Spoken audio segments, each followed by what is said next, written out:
بسم اللہ الرحمن الرحیم۔ علماء کرام لکھتے ہیں کہ کچھ چیزیں ہماری زندگی میں ایسی ہوتی ہیں کہ جنہیں ہم بار بار دیکھتے ہیں، بار بار محسوس کرتے ہیں، لیکن ہمارا جی ان سے کبھی نہیں بھرتا۔ نمبر 1 ہے آسمان۔ آسمان کو دیکھنے سے، وہی آسمان ہے، وہی چاند ستارے، لیکن اللہ نے اس میں کچھ ایسی جاذبیت رکھ دی ہے کہ بندے کا جی آسمان کے دیکھنے سے کبھی نہیں بھرتا ہے۔ نمبر 2 ہے پانی۔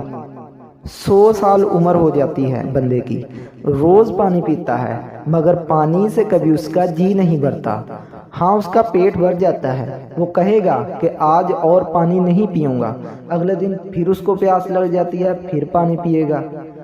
دودھ سے، مشروبات سے، جوسز وغیرہ پینے سے انسان کا دل بھر جاتا ہے، لیکن پانی پینے سے کبھی انسان کا دل نہیں بھرتا۔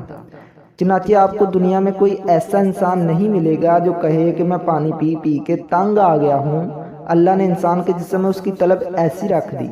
قرآن مجید کے بارے میں بھی یہی بالکل لکھا گیا ہے۔ جس طرح آسمان کو دیکھنے سے دل نہیں بھرتا، پانی پینے سے دل نہیں بھرتا، اسی طرح بیت اللہ شریف کو دیکھنے سے مومن کا دل کبھی نہیں بھرتا۔ چنانچہ جن لوگوں کو وہاں حاضری کی توفیق ہوتی ہے، وہ جتنی بار بیت اللہ کو دیکھتے ہیں، اتنی بار دیکھنے کی لذت جدا ہوتی ہے۔ کسی شاعر نے کیا خوب کہا ہے، اے محبوب، میں جب بھی تیری طرف نظر اٹھاتا ہوں، میری ہر نظر میں لذت کی ایک نئی قسم ہوا کرتی ہے۔ بیت اللہ شریف کو دیکھنے کا بھی یہی معاملہ ہے۔ اس طرح علماء نے 7 باتیں گنوائی ہیں۔ مرد کا عورت سے دل نہیں بھرتا۔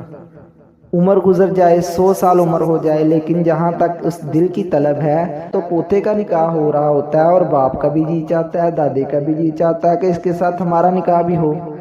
پنجابی میں کہتے ہیں نا کہ چولہے کا دل انگاروں سے نہیں بھرتا، اسی طرح ماں کا دل بیٹوں سے نہیں بھرتا۔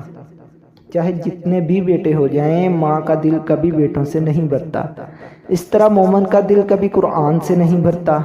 سیدنا عثمان غنی رضی اللہ تعالی عنہ فرمایا کرتے تھے کہ جس انسان نے اپنے دل سے ظلمت کو دور کر لیا، اس کی پہچان یہ ہے کہ اس کا دل قرآن مجید پڑھنے سے کبھی بھر ہی نہیں سکتا۔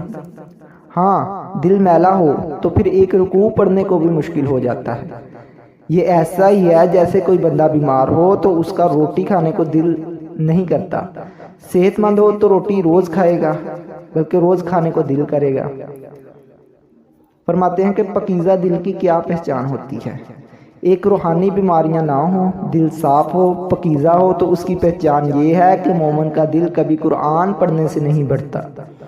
اللہ تعالیٰ نے قرآن مجید میں ایک عجیب لذت رکھی ہے۔ دنیا میں کوئی اور ایسی کتاب آئی ہی نہیں۔ کوئی کتاب اچھی لگی، اس کو 1 دفعہ پڑھ لیا، 2 دفعہ پڑھ لیا، تیسری دفعہ پڑھنے کو دل ہی نہیں کرتا۔ یہ قرآن مجید کا اعزاز ہے کہ جتنا اس کو پڑھتے جاؤ گے، اتنا دل میں اور پڑھنے کی طلب بڑھتی چلی جائے گی۔ قرآن کی نسبت ہر حال میں فائدہ دیتی ہے۔ دیکھیں، ایک ہوتا ہے قاری قرآن بننا، ایک ہوتا ہے عالم قرآن بننا، حافظ قرآن بننا، عامل قرآن بننا، ناشر قرآن بننا، داعی قرآن بننا، اور ایک ہوتا ہے عاشق قرآن بننا۔ قرآن مجید کا عاشق بن جانا، عشق کی حد تک بندے کا تعلق ہو۔ قرآن مجید سے نسبت اگر کمزور حد تک بھی ہو تب بھی فائدہ دیتی ہے، اور اگر قوی ترین نسبت ہوگی تو کتنا فائدہ دے گی۔ اللہ پاک ہمیں قرآن سے محبت کرنے اور اس کی روزانہ تلاوت کرنے کی توفیق عطا فرمائے، آمین۔